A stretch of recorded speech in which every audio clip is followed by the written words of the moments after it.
हाँ जी, नमस्कार। कैसे हैं सब लोग? चलिए, उम्मीद होगी सब अच्छे होंगे। चलिए, सबसे पहले शुरुआत करते हैं। हम आज जो हमारे नए साथी जुड़ेंगे आज उनको बताना चाहेंगे। देखिए, हम बात कर रहे हैं आधुनिक भारत, हमारा टॉपिक चल रहा है आधुनिक भारत। लेकिन बताना चाहेंगे साथियों को कि बीच में ये टॉपिक रोक के हमने एक दो स्टैटिक के पार्ट्स किए थे, जैसे विश्व में प्रमुख घास के मैदान और ये राष्ट्रीय उद्यान वगैरह। बीच में एक दो टॉपिक हमने इसके किए थे। चलिए, और उसके बाद हमने ये टॉपिक को वहाँ पे रोका था कुछ दिनों के लिए, लेकिन फिर से हमने एक शुरुआत की थी इस टॉपिक की। और हमने शुरुआत करने से पहले हम एक रिवीजन क्लास भी इसकी कर चुके हैं। वैसे तो हम इसमें चौरी चौरा कांड हमने करवा दिया था, याद रखिएगा। कब 1922 में 5 फरवरी 1922 को चौरी चौरा कांड घटित होता है, याद रखिएगा। चलिए, उसके पहले हमने एक रिवीजन क्लास की थी, 1.5 घंटे की हमारी क्लास थी। उसमें हमने पूरा आधुनिक भारत का पूरा रिवीजन किया था, याद रखिए।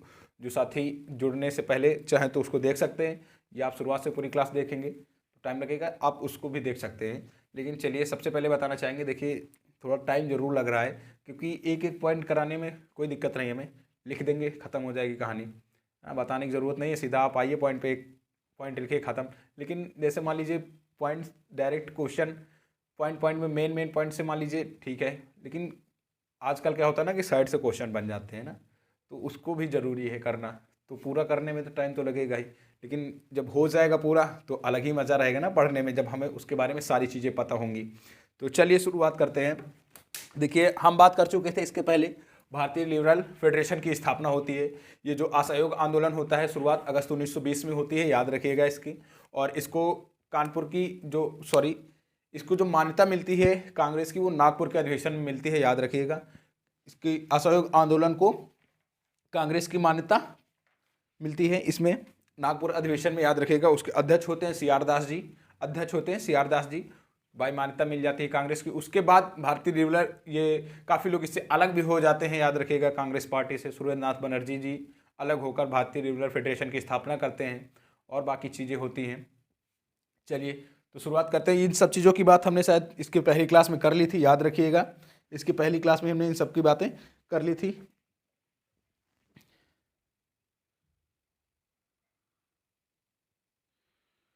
चलिए, एक चीज, नागपुर अधिवेशन में कांग्रेस की मान्यता मिलती है, लेकिन याद रखिएगा नागपुर अधिवेशन के जो अध्यक्ष होते हैं, नागपुर अधिवेशन के अध्यक्ष होते हैं विजय राघवाचार्य। नागपुर अधिवेशन के अध्यक्ष होते हैं विजय राघवाचार्य, अभी पीछे मिस्टेक हो गया। और उसके प्रस्ताव जो रखते हैं, सॉरी, उसका प्रस्ताव सीआर दास जी रखते हैं। प्रस्ताव सीआर दास जी रखते हैं,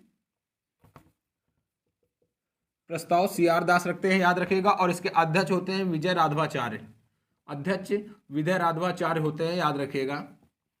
इस नागपुर अधिवेशन में कांग्रेस को मान्यता में, सॉरी, असहयोग आंदोलन को कांग्रेस की मान्यता होती है। 1920 में अधिवेशन होता है, याद रखिएगा। इसका प्रस्ताव रखते हैं सीआर दास और इसके अध्यक्ष होते हैं विजय राघवाचार्य। इसमें असहयोग आंदोलन को कांग्रेस की मान्यता मिल जाती है, याद रखिएगा। मान्यता मिलने के बाद हमने आपको बताया था कई सारी चीजें होती हैं। हमने अभी इसके पहले बात की, सुरेंद्रनाथ बनर्जी जी अलग होके भारतीय लिबरल फेडरेशन की स्थापना करते हैं। उसके बाद जो सदस्य शुल्क होता है कांग्रेस का, उसको घटाकर 5 रुपए से घटाकर 25 पैसे कर दिया जाता है। ये सब बातें हम इसके पहली क्लास में कर चुके हैं, लेकिन फिर भी चलिए एक बार रिवीजन करते हैं। 5 रुपए से घटाकर 25 पैसे कर दिया जाता है। उसके बाद जो अंग्रेजी शिक्षा होती है उसका बहिष्कार किया जाता है, अंग्रेजी शिक्षा का बहिष्कार होता है, याद रखिएगा। 90,000 विद्यार्थियों ने जो अंग्रेजी कॉलेज होते हैं उनको छोड़ दिया, स्कूल कॉलेजों को त्याग दिया। 90,000 विद्यार्थियों ने। सुभाष चंद्र बोस जी ने आईएएस आईसीएस का पद त्याग दिया, जो अंग्रेजों द्वारा उन्हें दिया गया था।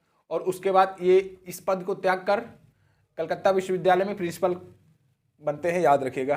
कलकत्ता विश्वविद्यालय में प्रिंसिपल का पद धारण करते हैं, याद रखिएगा। इतना बड़ा पद उन्होंने त्याग दिया अपने देश के लिए। चलिए, उसके बाद हम बात करते हैं। सबसे पहले हमारा एक क्वेश्चन बना था उसमें कि सबसे ज़्यादा शिक्षा का बहिष्कार कहाँ पे होता है। तो सबसे ज़्यादा शिक्षा का बहिष्कार, याद रखिएगा, कहाँ कहाँ पे, बंबई में, बंगाल में और पंजाब में सबसे ज़्यादा शिक्षा का बहिष्कार होता है। सबसे कम शिक्षा का बहिष्कार मद्रास में होता है, याद रखिएगा। सबसे कम शिक्षा का बहिष्कार कहाँ पे होता है, मद्रास में, याद रखिएगा। उसके बाद हमने बात की थी कि सबसे कम शिक्षा का बहिष्कार मद्रास में, याद रखिएगा। उसके बाद हमने बात की थी कि हिंदू मुस्लिम एकता को समानता देने के लिए, दिख रहा है सब कुछ जी, हिंदू मुस्लिम एकता को समानता देने के लिए हमने आपको बताया था कि जामा मस्जिद में भाषण देने के लिए किसको बुलाया जाता है, सच्चिदानंद राय जी को। भाषण देने के लिए सच्चिदानंद राय जी को बुलाया जाता है, याद रखिएगा। सॉरी, सच्चिदानंद राय है, सच्चिदानंद जी नहीं है, श्रद्धानंद राय को भाषण देने के लिए बुलाया जाता है। कौन सी मस्जिद में? जामा मस्जिद में। और जो अमृतसर स्वर्ण मंदिर होता है उसकी चाबी दी जाती है सैफुद्दीन किचलू को। सैफुद्दीन किचलू को अमृतसर स्वर्ण मंदिर की चाबी दे दी जाती है। क्यों दे दी जाती है? क्योंकि हिंदू मुस्लिम एकता को बढ़ावा देने के लिए, अंग्रेजों के खिलाफ आंदोलन करने के लिए। और ये असहयोग आंदोलन चलाया क्यों जाता है? हमने आपको बताया था कि हंटर कमेटी की रिपोर्ट आती है, उसके विरुद्ध में हंटर कमेटी का गठन क्यों हुआ था? तो याद रखिएगा, जलियांवाला बाग हत्याकांड की जांच करने के लिए। क्यों? जलियांवाला बाग हत्याकांड की जांच करने के लिए, याद रखिएगा। ये सब चीज़ें हम अपनी पहली क्लास में बात कर चुके हैं। चलिए, अगर आपसे पूछा जाता है हंटर कमेटी का गठन, तो 1 मार्च 1919 में हंटर कमेटी का गठन 1 मार्च 1919 में, याद रखिएगा। उसकी रिपोर्ट आने के बाद असहयोग आंदोलन चलाया जाता है, याद रखिएगा। चलिए, असहयोग, अब हम बात करते हैं आगे। हमने आपको बताया श्रद्धानंद राय को जामा मस्जिद में भाषण देने के लिए बुलाया जाता है, और जो अमृतसर स्वर्ण मंदिर की चाबी होती है वो सैफुद्दीन किचलू को दी जाती है। ये सब बातें होती हैं असहयोग आंदोलन में। चलिए, उसके बाद हमने आपको बताया था कि गांधी जी जो तमिलनाडु के मदुरई के जो छात्र होते हैं वो गांधी जी को बुलाते हैं, और जब गांधी जी वहाँ जाते हैं तो वो जो छात्र होते हैं वो गांधी जी से खादी महंगी होने की बात कहते हैं। क्या खादी महंगी होने की बात करते हैं? पहले खादी चलती थी, खादी आश्रम गांधी जी के नाम से। खादी महंगी होने की बात की तो गांधी जी ने वहाँ से कम वस्त्र धारण करना शुरू कर दिया। याद रखिएगा, ये क्वेश्चन हमारा बनेगा कि गांधी जी ने कम वस्त्र धारण करना कहाँ से शुरू किया? तो मदुरई से। कहाँ से? मदुरई से। मदुरई के त्योहारों का शहर भी कहा जाता है, याद रखिएगा। मदुरई को त्योहारों का शहर भी कहा जाता है। तो गांधी जी ने कम वस्त्र धारण करना कहाँ से शुरू किया? मदुरई से इसकी शुरुआत की। उसके बाद पहले गांधी जी भी सूट बूट वाले थे। हमने आपको बताया था कि 1988 में इंग्लैंड जाते हैं वकालत कर डिग्री लेने हुए, तो याद रखिएगा ये सब चीज़ें। चलिए, उसके बाद हमने आपको बताया था कि प्रिंस ऑफ वेल्स जो भारत आते हैं उनके खिलाफ आंदोलन होता है, उनका बहिष्कार किया जाता है। ये सब बातें हमने पहले कर चुके हैं। चलिए, उसके बाद हम बात करते हैं कि चौरी चौरा कांड 5 फरवरी 1922 को। चौरी चौरा कांड 5 फरवरी 1922 को। चौरी चौरा कांड कब होता है? तो याद रखिएगा 5 फरवरी 1922। 5 फरवरी 1922 को हमने आपको बताया था कि एक जुलूस निकाला जाता है असहयोग आंदोलन के पक्ष में। असहयोग आंदोलन के पक्ष में और अंग्रेजों के विपक्ष में गोरखपुर का स्थान होता है, चौरी चौरा नामक स्थान होता है, जिसमें जुलूस निकाला जाता है, जिसके जो नेतृत्वकर्ता थे भगवान अहिर थे। याद रखिएगा, नेतृत्वकर्ता भगवान अहिर होते हैं। इनकी पिटाई कर दी जाती है। अंग्रेजों के जो सैनिक होते हैं, एक चौकी होती है, इनकी पिटाई कर दी जाती है। और इनकी पिटाई से उग्र भीड़ ने क्या करती है कि उस चौकी में आग लगा दी जाती है। याद रखिएगा, उस चौकी में आग लगा दिया जाता है। और कितने पुलिसकर्मी मारे जाते हैं? तो 22 पुलिसकर्मी मार दिए, की हत्या हो जाती है, उसी में जल जाते हैं। याद रखिएगा, 22 पुलिसकर्मी मारे जाते हैं। उसके बाद हमने आपको बताया था कि इसमें 170 भारतीयों को फांसी की सज़ा दी जाती है। 170 भारतीयों को फांसी की सज़ा सुनाई जाती है, याद रखिएगा। और इनकी वकालत करते हैं मदन मोहन मालवीय जी। याद रखिएगा, मदन मोहन मालवीय जी ने इनकी पैरवी की, है ना, इनकी 170 लोगों की। और उसमें 151 लोगों को बचा लिया था इन्होंने। 170 में 151 लोगों को बचा लिया था, याद रखिएगा, 151 लोगों को बचा लिया था। ये होता है चौरी चौरा कांड, घटित होता है 5 फरवरी 1922 को। यहीं से असहयोग आंदोलन स्थगित कर दिया जाता है।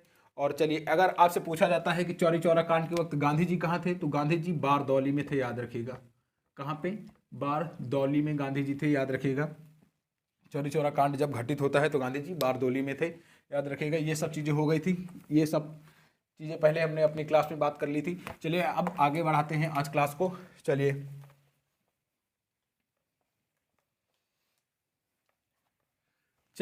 चौरी चौरा कांड घटित होने के बाद कांग्रेस की बैठक बारदौली में हुई, जहाँ पे गांधी जी थे। और याद रखिएगा, 12 फरवरी 1922 को चलिए, चौरी चौरा कांड घटित होने के बाद कांग्रेस की बैठक बारदौली में हुई। याद रखिएगा, कांग्रेस की बैठक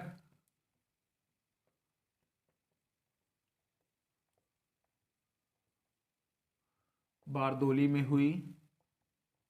चलिए, कांग्रेस की बैठक बारदौली में हुई चौरी चौरा कांड घटित होने के बाद, जहां पे गांधी जी थे।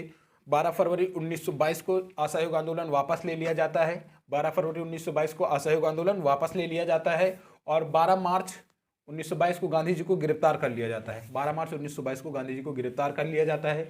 उसके बाद जो न्यायाधीश ब्रूमफील्ड होता है उसके द्वारा गांधी जी को 6 साल की सज़ा सुनाई जाती है। 6 साल की सज़ा सुनाई जाती है, याद रखिएगा। इनको गिरफ्तार क्यों किया जाता है, तो हमने आपको बताया था कि इनके ऊपर असंतोष फैलाने का, इन सब चीज़ों का मुकदमा लगा दिया जाता है और इनको गिरफ्तार कर लिया जाता है। 6 साल की ब्रूमफील्ड न्यायाधीश होता है, उसकी इनको सज़ा सुनाई जाती है, 6 साल की इनको सज़ा सुनाई जाती है। उसके बाद 1924 में, याद रखिएगा, 5 फरवरी 1924 में इनको खराब स्वास्थ्य के कारण गांधी जी को जेल से छोड़ दिया जाता है, जेल से छोड़ दिया जाता है। उसके बीच में जो घटनाएं होती हैं उनकी बात अभी हम बात करेंगे। इसमें कांग्रेस 2 भागों में विभाजित हो जाती है। एक परिवर्तनकारी गुट होता है, एक अपरिवर्तनकारी गुट होता है। परिवर्तनकारी गुट जो गांधी जी के जो निर्देश, दिशा निर्देश होते हैं उनसे अलग कार्य करता है और जो अपरिवर्तनकारी होता है वह गांधी जी के साथ होता है। तो चलिए इन सब चीज़ों की पहले बात कर लेते हैं, फिर उसकी बात करेंगे। तो चौरी चौरा कांड के बाद कांग्रेस की बैठक कहाँ पे होती है, बारदोली में। और 12 फरवरी 1922 को 12 फरवरी 1922 को सॉरी एक मिनट 12 फरवरी 1922 यार राइटिंग एकदम है बेकार। 12 फरवरी 1922 को क्या होता है, असहयोग आंदोलन वापस ले लिया जाता है, याद रखिएगा।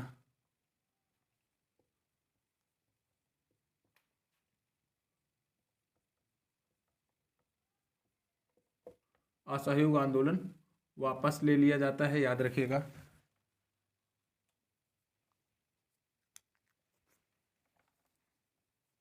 वापस ले लिया जाता है या स्थगित कर दिया जाता है, ज़्यादा अच्छा रहेगा। असहयोग आंदोलन स्थगित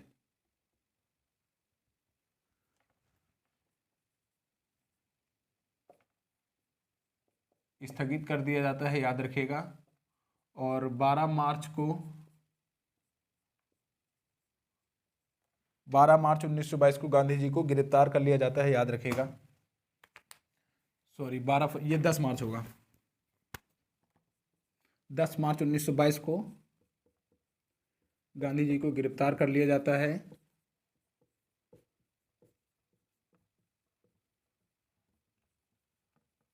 गांधी जी को गिरफ्तार कर लिया जाता है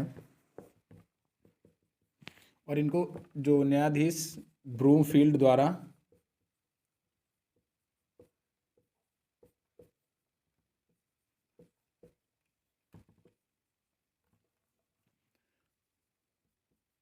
छः साल की सज़ा सुनाई जाती है, याद रखिएगा। 6 साल की सज़ा होती है गांधी जी को।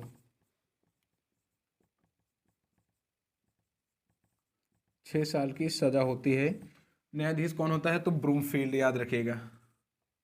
ये ब्रूमफील्ड लिखा हुआ है, जिस साथी को ना समझ में आ रहा हो। देखिए जो चीज़ नहीं समझ में आता है ना, हम खुद ही बोला करते हैं। राइटिंग के लिए थोड़ा माफ़ी चाहेंगे, कॉपी में भी हम इसी तरह लिखते हैं, बचपन से आदत पड़ी राइटिंग लिखने की।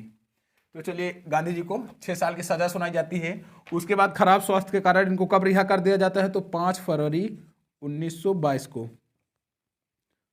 सॉरी 5 फरवरी 1924 को। चलिए 5 फरवरी 1922 को क्या होता है, तो याद रखिएगा, चौरी चौरा कांड और हंटर कमेटी का गठन 1 अक्टूबर 1919 में, याद रखिएगा। 5 फरवरी 1924 को खराब स्वास्थ्य के कारण गांधी जी को छोड़ दिया जाता है जेल से। 5 फरवरी 1924 को खराब स्वास्थ्य के कारण गांधी जी को जेल से छोड़ दिया जाता है।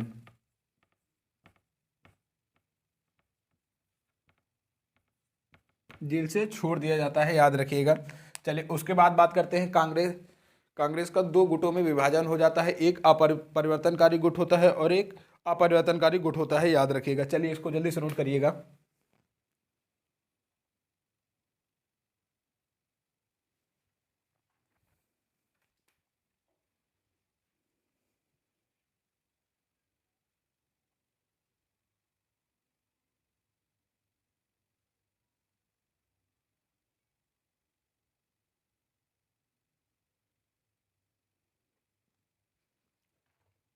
चलिए आगे की बात करते हैं।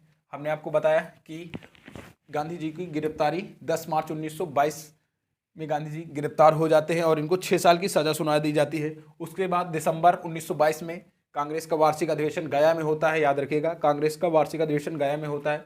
उसमें ये होता है, उसके जो महामंत्री होते हैं मोतीलाल नेहरू और अध्यक्ष सी आर दास होते हैं, याद रखिएगा, अध्यक्ष सी आर दास होते हैं। और उसमें यह निर्णय होता है कि हम चुनाव के माध्यम से राजनीति में भाई प्रवेश करेंगे, चुनाव के माध्यम से प्रवेश करेंगे और क्या करेंगे, चुनाव माध्यम से चुनाव मंडल में प्रवेश करके सरकार के कार्यों में बाधा डालेंगे, उनके कार्यों में हनन करेंगे, उनके कार्यों में बाधा डालेंगे। ये निर्णय होता है कांग्रेस के गया अधिवेशन में। उसके अध्यक्ष होते हैं सी आर दास और महामंत्री मोतीलाल नेहरू होते हैं। लेकिन जो गांधी के समर्थक होते हैं वो इसको ठुकरा देते हैं, सी आर दास और मोतीलाल नेहरू के जो प्रस्ताव होता है उसको ठुकरा देते हैं और गांधी जी के दिशा निर्देशों में चलने का निर्णय लेते हैं। तो ये अपरिवर्तनकारी गुट होता है। और जो परिवर्तनकारी गुट होता है वो होता है कि चुनाव लड़ेंगे और चुनाव मंडल में प्रवेश करेंगे। तो चलिए इसकी बात करते हैं।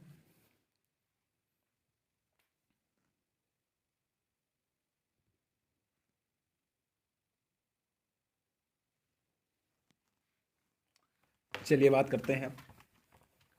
इसमें मेन पॉइंट लिखेंगे ना, पूरी कहानी तो हमने आपको बता दी कि सबसे पहले होगा कि दिसंबर 1922 में गांधी जी की गिरफ्तारी कब होती है, तो 10 मार्च 1922 को, याद रखिएगा।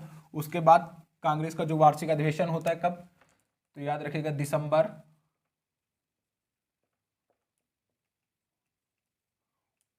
1922 में कांग्रेस का वार्षिक अधिवेशन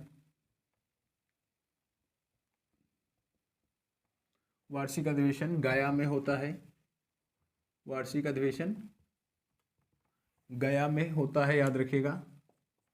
कांग्रेस का वार्षिक अधिवेशन गया में होता है, याद रखिएगा। इसके जो महामंत्री थे वो मोतीलाल नेहरू जी, महामंत्री मोतीलाल नेहरू, और इसके अध्यक्ष थे, याद रखिएगा। अधिवेशन गया में होता है,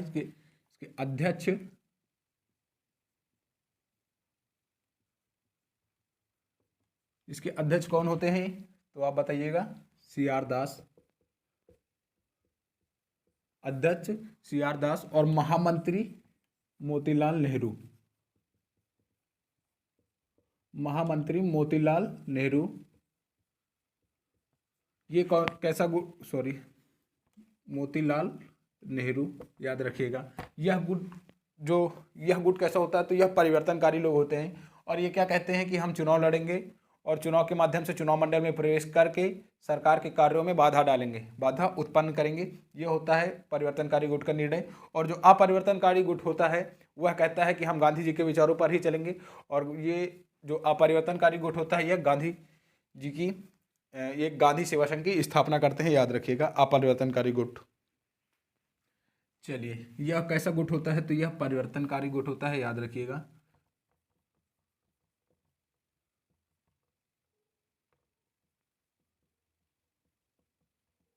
कांग्रेस का जो विभाजन होता है, तो याद रखिएगा गया अधिवेशन के बाद कांग्रेस का 2 गुटों में विभाजन होता है। या परिवर्तनकारी गुट होता है और एक अपरिवर्तनकारी गुट होता है, याद रखिएगा। इस गुट ने क्या किया, तो गांधी सेवा संघ की स्थापना, गांधी सेवा संघ की स्थापना की, याद रखिएगा। चलिए इसको जल्दी से करिएगा, फिर आगे बात करते हैं।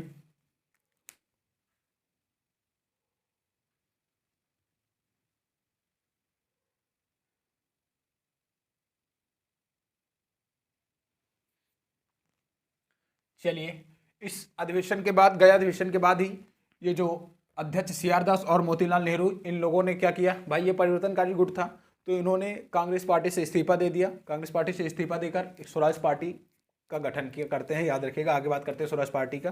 स्वराज पार्टी गठन करने का निर्णय लिया, या कांग्रेस खिलाफत पार्टी, याद रखिएगा, स्वराज पार्टी को कहते हैं।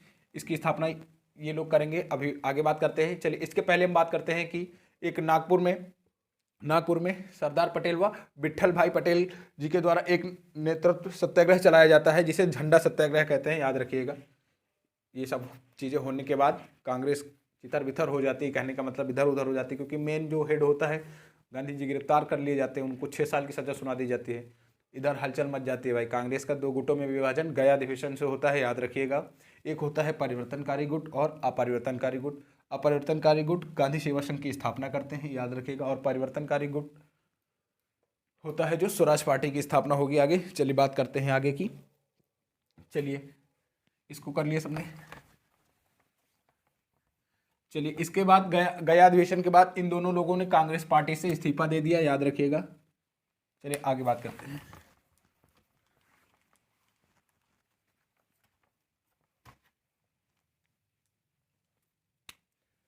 चलिए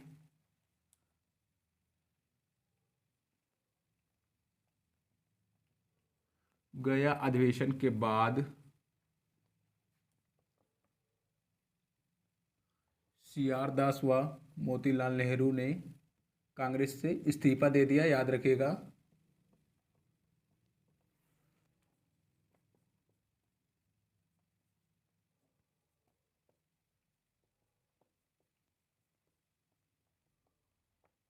कांग्रेस से इस्तीफा दे दिया, याद रखिएगा।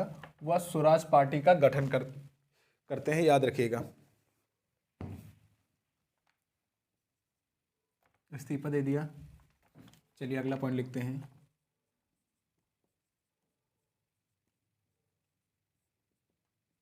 वह कांग्रेस के खिलाफ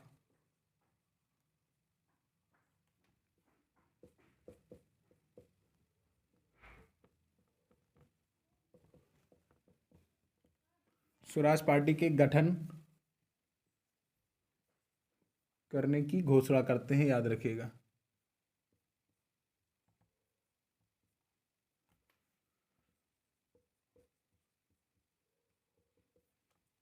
चलिए अभी एक बीच में बात करते हैं कि एक झंडा सत्याग्रह होता है। ये जो एक नागपुर सत्याग्रह चलाते हैं विट्ठल भाई और सरदार पटेल भाई जी के द्वारा। नागपुर में एक सत्याग्रह चलाया जाता है जिसे झंडा सत्याग्रह कहते हैं, याद रखिएगा। पूछा जाता है झंडा सत्याग्रह। चलिए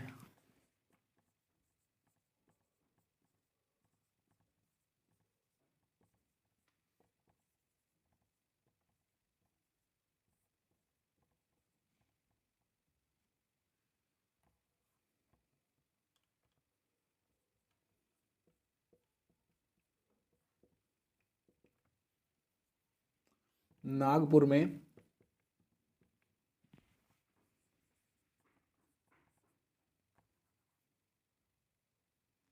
नेतृत्व में नागपुर सत्याग्रह, याद रखिएगा।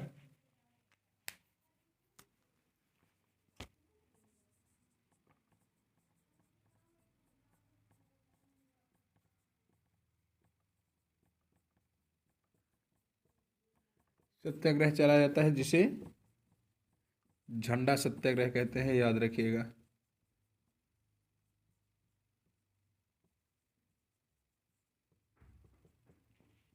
नागपुर में जो सत्याग्रह चलाया जाता है उसे हम झंडा सत्याग्रह कहते हैं, याद रखिएगा। चलिए इसको जल्दी से कंप्लीट करिए।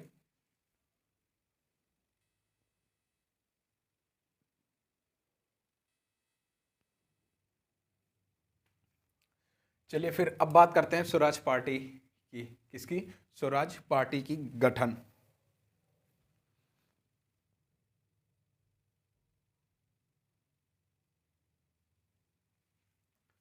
चलिए जल्दी से इसको कर लीजिए, फिर आगे की बात करते हैं।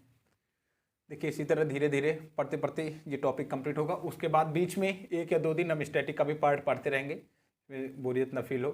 अभी हमने एक टॉपिक की शुरुआत की थी जो देश होते उसकी राजधानी और मुद्रा।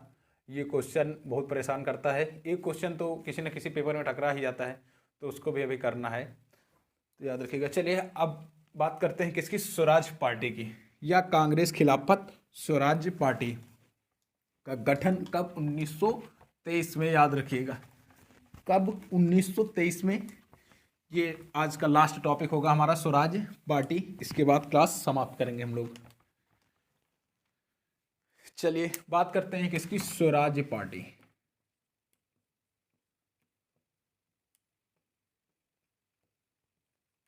स्वराज पार्टी, याद रखिएगा, या इसे ही हम कहते हैं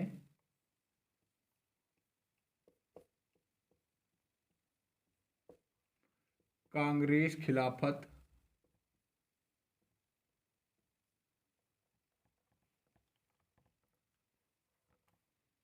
या इसे ही कहते हैं कांग्रेस खिलाफत स्वराज पार्टी। कांग्रेस खिलाफत स्वराज पार्टी याद रखिएगा। तो गठन कब होता है इसका? तो दिसंबर 1923 में।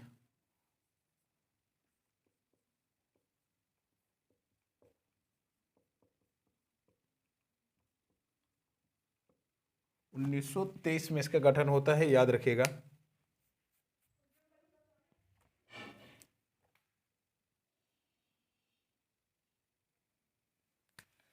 चलिए, सॉरी, गठन 23 में होगा। पहले इसकी घोषणा अभी हमने आपको बताया ना, तो इसकी घोषणा कब होती है याद रखिएगा। दिसंबर 1922 में इसकी घोषणा की जाती है। नागपुर अधिवेशन में इसकी घोषणा कर दी जाती है और गठन 1923 में होता है, याद रखिएगा। स्थापना मार्च 1923 में। स्थापना या गठन मार्च 1923 में, याद रखिएगा। कहां पे? इलाहाबाद में। मार्च 1923 में इलाहाबाद। चलिए, अध्यक्ष होते हैं सी आर दास। अध्यक्ष होते हैं सी आर दास, सॉरी,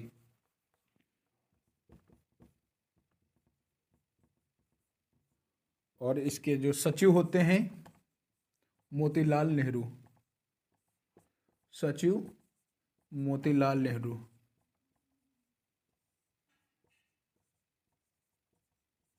सचिव होते हैं इसके मोतीलाल नेहरू, याद रखिएगा। इलाहाबाद, अब तो इसको क्या बोलते हैं हम लोग? प्रयागराज, याद रखिएगा।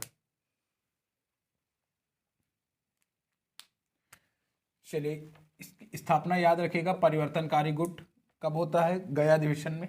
कांग्रेस का विभाजन होता है दो गुटों में, और इस स्वराज पार्टी का गठन कौन करता है? तो परिवर्तनकारी गुट।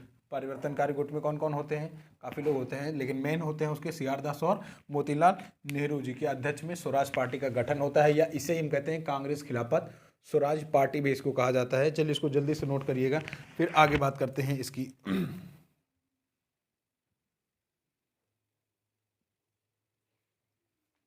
चलिए, अभी इसको कांग्रेस के अंतर्गत इसको मान्यता भी दी जाएगी स्वराज पार्टी को, याद रखिएगा।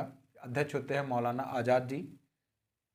चलिए, बात करते हैं उसकी भी। फिर कल का टॉपिक होगा हमारा गांधीदास समझौता। उसमें गांधी जी और सी आर दास जी के मध्य में जो समझौते होते हैं उनकी बातें करेंगे, लेकिन इसको जल्दी से नोट करिएगा, फिर आगे बात करते हैं।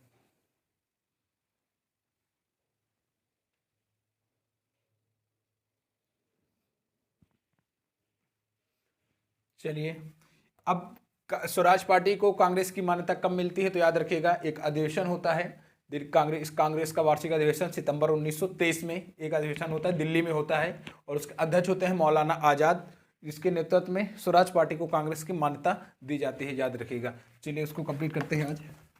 स्वराज पार्टी की घोषणा कब की गई? तो याद रखिएगा, दिसंबर 1922 में, और इसका गठन मार्च 1923 में होता है, और इसके अध्यक्ष होते हैं स्वराज पार्टी के, तो अध्यक्ष सी आर दास और सचिव मोतीलाल नेहरू, याद रखिएगा। चलिए, उसके बाद बात करते हैं अब हम इसकी। कांग्रेस का एक वार्षिक अधिवेशन सितंबर 1923 में। सितंबर 1923 में कांग्रेस का वार्षिक अधिवेशन कहां पे?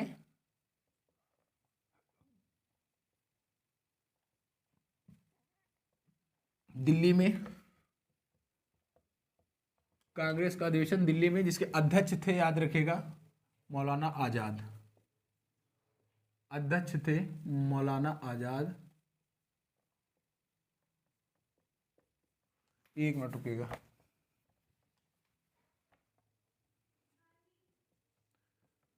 अध्यक्ष थे मौलाना आजाद। इसके नेतृत्व में ही स्वराज पार्टी को कांग्रेस की मान्यता दी जाती है, याद रखिएगा।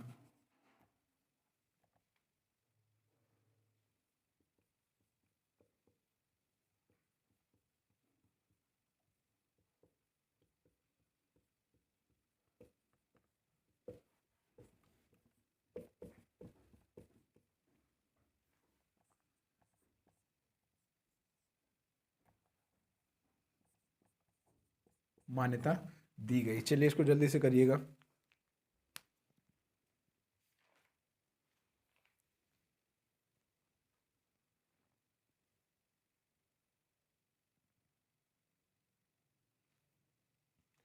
चलिए आगे बात करेंगे। कल गांधी दास समझौता होगा, उसके बाद जो भी सीटों का बंटवारा वगैरह होता है, 121 सीट 101 सीटों में चुनाव लड़ती है स्वराज पार्टी, चुनाव लड़ेगी और 42 सीटों में विजय होती है। याद रखिएगा, ये सब बातें हम कल करेंगे। लेकिन चलिए, उम्मीद करते हैं आज की क्लास समझ में आई होगी आप लोगों को। यदि कोई मिस्टेक होती है तो आप कमेंट बॉक्स में ज़रूर बताइएगा, है ना, उसको दूर किया जाएगा। देखिए, जब किसी चीज़ को कोई बताता है तो थोड़ा पढ़ने में भी आनंद आता है ना, हमको भी और आपको भी। जब थोड़ा सपोर्ट मिलेगा तो फिर हमारे अंदर भी थोड़ा उत्साह जागृत होगा, तो हम और मन लगेगा ना फिर इन चीज़ों में। इससे हमारा भी फ़ायदा है और आपका भी, दोनों का फ़ायदा है। तो जिस चीज़ में दोनों का फ़ायदा होगा वो तो करना ही होगा ना। तो चलिए, उम्मीद करते हैं आप लोगों को समझ में आ रहा होगा। यदि कोई चीज़ नहीं आती है तो आप कमेंट बॉक्स में ज़रूर बताइएगा। चलिए फिर आज की क्लास को यहीं रखते हैं। तब तक के लिए सभी को जय हिंद, जय भारत।